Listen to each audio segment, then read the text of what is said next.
Welcome everyone to the International Commentary channel. In today's October 10th news, we will still go to the events surrounding Israel and Palestine, because the truth is that in Ukraine, there is nothing left to talk about. At this point, without receiving more aid, Kyiv has no choice but to counterattack with confidence. If we had to find something to say about Ukraine at this time, the Russians would not have said it. President Putin has repeatedly emphasized that for Ukraine, Russia is only carrying out a special military operation. It cannot be called war because the war will be very different. Indeed, at that time, I still did not realize the difference between a special military operation and a war until Israel began a bloody counterattack, bombing almost every location it wanted on the planet. After the Gaza war, I learned what war really is like. The difference between war and a special military operation is simply that in war, they don't seem to need to pay attention to civilian lives anymore, or even at least this is the exclusive privilege of the West. I always remember there is a saying that we live in an equal world.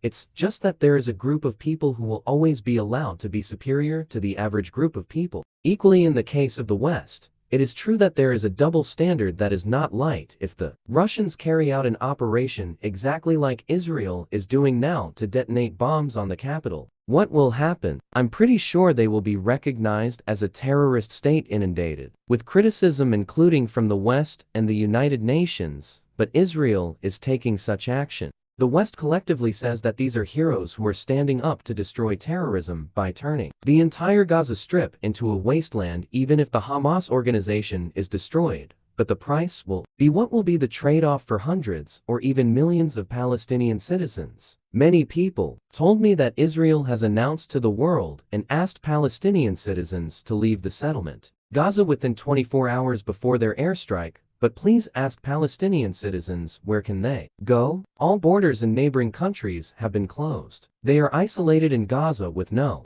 way out, no electricity, no water, no food. What I mean is that you feel like someone will come to your house and ask you to leave within 24 hours, or the consequences will be very serious. The answer is too difficult for us to know what we should do. Russian Foreign Ministry spokeswoman Maria Zakharova recently posted a message on her official channel raising a big question about the Palestinian conflict and Israel. She said that in an interview with journalists from American foreign television channels, Blinken refused to comment on the miscalculations of the U.S. intelligence agency. Those who did not foresee an escalation that had occurred in the Middle East.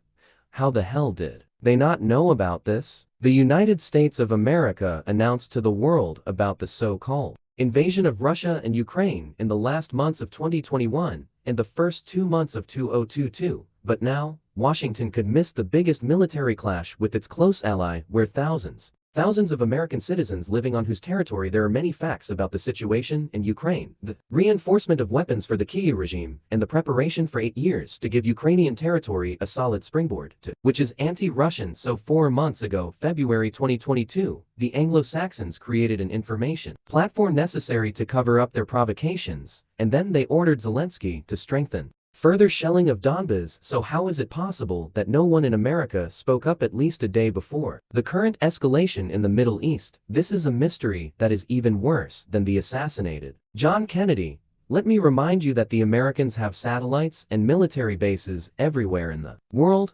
Regardless of the region, their Treasury Department controls the flow of financial information of all the dollars consumed in the world. Their intelligence agencies are always wiretapping and monitoring the equipment of even American IT companies, and most importantly, no one in the Biden administration because he allowed such a huge failure to happen. I understand the implication of Russian Foreign Ministry spokeswoman Maria Zakharova questioning the conflict between Palestine and Israel. The question that arises for us is why it was convenient for the Hamas organization to carry out a large-scale attack and penetrate deep into Israeli territory without the two largest intelligence organizations in the world. Is that Israel and the United States were unaware or even issued any warning, like they did during the conflict between Russia and Ukraine? So remember that the US defense industry, Russia is much more advanced than Palestine's Hamas. So it's impossible for Russia to still be detected, while a simple organization like Hamas is not. Even when Hamas invaded, Israel's army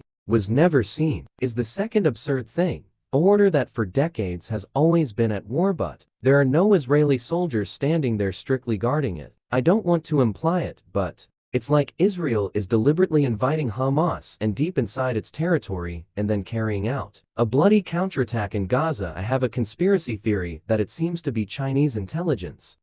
As well as Israel knew about the story that Hamas was about to attack their territory, so the solution they came up with was to plan for Hamas to attack and then respond to the enemy in a fair and just way at this time. Both physically and mentally. Legally, everything is in their hands. They can unilaterally block the Gaza Strip without any organization or country daring to raise their voice against it. Of course, in this case, the Israelis have good taste behind the protection, but also the Russians, surely whether right or wrong. The West also protested, saying that Russia was barbaric and violating human rights when it bombed cities in Gaza.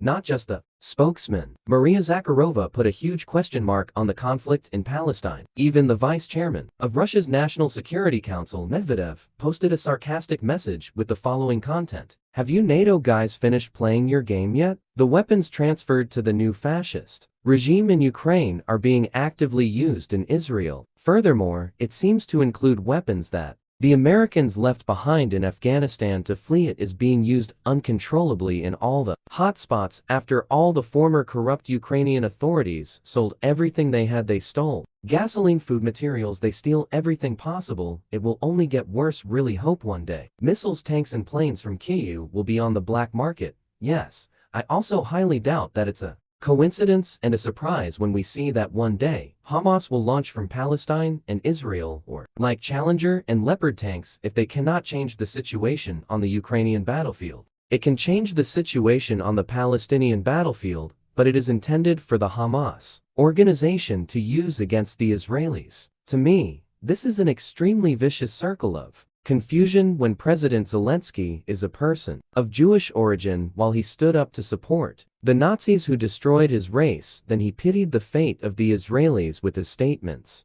Extremely touching that in the end it was Ukraina who sold weapons on the market to blackmail Palestine for the Hamas organization to attack the Jews. Many times I really respect the United States when they can find and training a great person like Zelensky, who in my opinion has the same personality as even Americans. That is, there is no distinction between friend or foe. The only thing that exists is only profit. Why should I compare the president online with Americans? Yes, because in the US Congress now is also very funny, as we know the White House pledged to provide unlimited aid to Israel to be able to protect its sovereignty in the face of attacks by the terrorist organization Hamas. As they say, the Republican Party is intrinsically closer to Israel than the Democratic Party of the Biden administration's bipartisanship can agree. The consensus of unlimited support for Israel is because this country is one of America's strategic fronts in the Middle East. This is a policy that has shaped the development of the United States, regardless of which party comes to power. Not to mention there are many talented and wealthy Americans, even billionaires and old politicians who are of Israeli descent, so the two US parties did not need to think twice to issue a statement. Despite such a general consensus, there is also an exchange. Here, the story of Israel. It seems that the Republican Party will have more benefits, so the Democratic Party feels unhappy and dissatisfied, wanting to balance the benefits. This is beneficial for both sides. The idea of the Democratic Party is that we, along with the Republican Party, are determined to support Israel without limit. So you should also support us, that is, Ukraine. Add necessary support packages to fight Russia. Now in the US Congress, it is becoming a bargain whether to give more support packages to Ukraine and support packages to Israel or not. President Joe's administration, Biden, is planning to launch a combo. The United States wants to simultaneously provide weapons support to both fronts, the front against Russia and the front for Israel to fight against Muslim countries. Actually, they also have a lot of experience in this story. In World War II, the United States alone provided weapons to all allies in a war to destroy Nazism, not knowing the outcome. What will the negotiations of the US Congress be like? But I'm sure there is sad news for American citizens that now the money in their pockets will be taken more than twice as much, and then it will come to us when the United States almost owns all the world's major economic organizations. No matter how much they spend to support Ukraine, to support Israel, they will certainly force the whole world to share with that. Wouldn't it be true if the whole world, if this weakens the US, will it always be able to maintain its #1 position? Of course, to me, this is just the US's thinking. Whether they can do it or not, the story must ask if the current multipolar world allows it, or not. When the axis of Russia, China, or the BRICS bloc, as well as the Middle East region will solve this problem, and in the European region, I quite understand how they will solve this problem simply by shouting the magic word. Uncle, it's all because of Putin. Yes, this is also the slogan on the European version of Politico with the title, Hamas gift is for Vladimir Putin. Next, like some newspapers, Politico Compare the brutal attack by Hamas against Israel which took place on the birthday of Vladimir Putin. This was considered a catastrophic security shock for the Middle East region, but perhaps it was a welcome surprise for even the Russian president, whose strategic priority is to shift Western support and attention away from Ukraine. A major conflagration in Israel threatens to do exactly what he wants. Wanting to do that, this newspaper turned 180 degrees to say that in fact Putin did not trigger all these crises, but now he is very happy to be able to add fuel to the fire and make the most of it. He is enjoying the chaos while Kremlin propagandists are spreading a story that the war in the Middle East is a victory for Russia and the money is for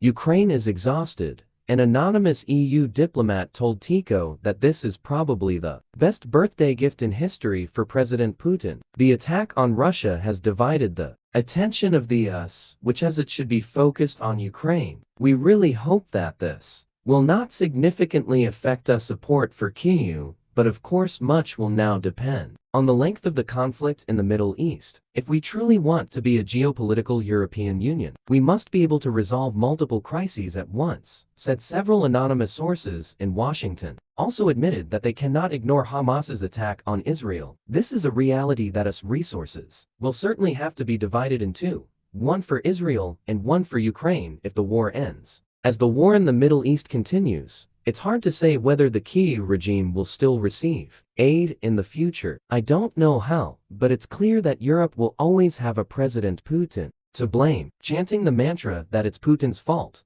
They won't be responsible at all. The last question we should ask is who is the real beneficiary of the conflict between Hamas and Israel? This question is sent to the audience of International Commentary Channel. What do you think about this issue? Please comment below. For now, goodbye and see you in the next videos.